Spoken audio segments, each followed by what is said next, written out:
అంత బాధ్యత గల గవర్నమెంట్ అయితే ఆ స్టేట్ అంతా చెట్లన్నీ కొట్టేసి డెవలప్మెంట్ పేరుతో ఇట్లా బయోడైవర్సిటీ ఇప్పుడు ఆ ఏరియా ఏదైతే ఉందో అది యూనివర్సిటీతో ఉండడం వల్ల దానిలో లైఫ్ సైన్సెస్ డిపార్ట్మెంట్ వాళ్ళందరూ చాలా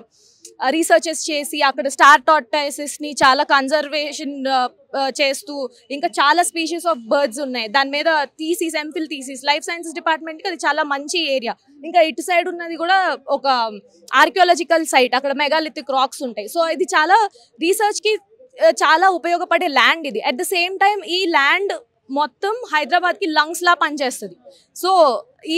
దీన్ని టచ్ చేయడం టచ్ అంటే దీన్ని డిస్ట్రాయ్ చేయాలి డెవలప్మెంట్ పేరుతో ఇక్కడ ఇన్ఫ్రాస్ట్రక్చర్ డెవలప్మెంట్ పేరుతో ఇప్పుడు చేసేది ఏంటి ఆ లేక్స్ అన్ని పూర్తి చేసి ఆ లోపల ఉన్న లేక్స్ ఎవరికి తెలియదు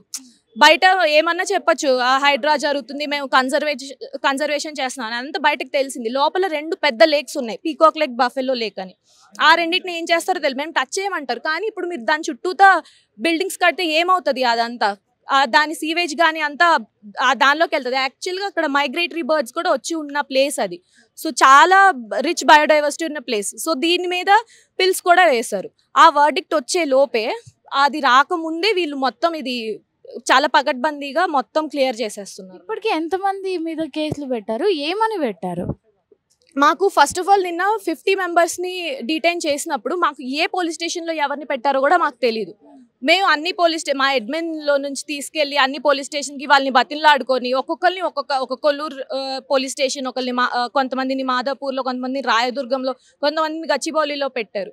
వాళ్ళని చాలాసేపు వదిలిపెట్టలేదు వాళ్ళని పేర్లు రాసుకొని వాళ్ళని చాలా బెదిరించి థ్రెటన్ చేసి ఇంకొకసారి మీరు మళ్ళీ చేస్తే మీ మీద ఎఫ్ఐఆర్ వేస్తామని చెప్పి అలా కొంతమందిని విడిచిపెట్టినప్పటికీ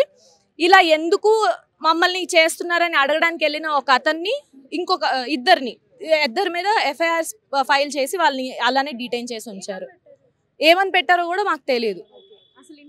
ఇన్ఫర్మేషన్ ఏమి ఇవ్వట్లేదు మీరు చూడండి మీరు ఎప్పుడైనా పోలీసులతో మాట్లాడడానికి ప్రయత్నం చేయండి వాళ్ళు అస్సలు మాట్లాడట్లేదు మాతో మాట్లాడట్లేదు ఎవరితో మాట్లాడట్లేదు ఇంకా చాలా బెదిరింపు చర్యలే చేస్తున్నారు ఎక్కువ ఏదైనా అడిగితే అటు లోపలైతే చాలా దారుణంగా ఉంది పరిస్థితి మీడియాను కూడా రానియట్లేదు మేము వీడియోలు తీయడానికి కూడా వెళ్తుంటే ఒక ఏమంటారు టెర్రరిస్టులతో ఎట్లా బిహేవ్ చేస్తారో అట్లానే చేస్తున్నారు వెంటనే తీసుకెళ్ళి ఆ వ్యాన్స్లో ఎక్కించుకొని బెదిరిస్తున్నారు